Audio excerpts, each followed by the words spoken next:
So as you probably know, Bungie recently laid off a ton of people, including a lot of modern audience devs. I talked about this in a pretty recent video a number of days ago, which takes us to this developer who apparently worked at Bungie for about 3 years, including working on Marathon, and talked about how they were apparently one of the people that got laid off. They got mixed reception to this post, some people saying they were sorry to hear what happened, others posting things like the Pepe put fries in the bag meme. But then they decided to hyper focus on the negative responses, making a little bit of a compilation of sorts of some of those responses and captioning that as being a trans game dev in 2026 be like, showing, as mentioned, the compilation of some responses and including a picture of themselves for some reason.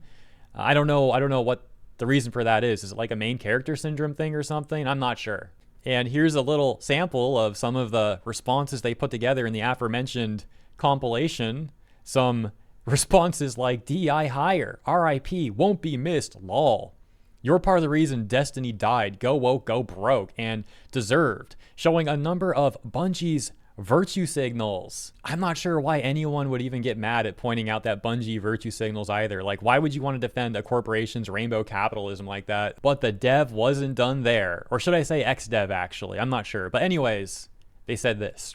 I know a lot of these are bots, but remember to please support your fellow queer/POC game devs, especially in this climate. Being publicly a minority on the internet can be rather difficult at times, but I think it's important to stay visible as much as feel safe. You gotta love when couch activists act like they speak on behalf of all minorities, like they are the arbiter of minorities. And it's like, dude, a lot of minorities hate posts like that. Here's an example.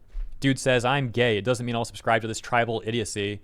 Bungie deserved to fail for not making their customers happy. I don't care who screws who. It's retarded. Only thing I want is for them to be good at their job.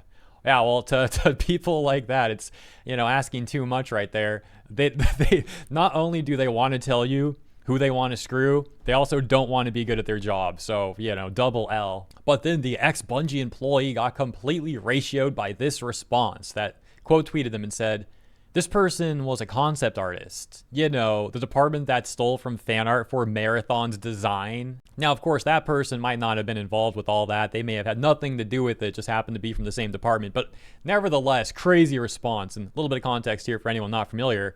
Marathon developer Bungie has been accused of and is now admitted to stealing artwork used in the current build of Marathon from an artist who first published the work in 2017. The artist named Anti-Real. And so Bungie claimed that this was only one person that did it, and the rest of the department, they claimed to have not been involved. They didn't know anything about this.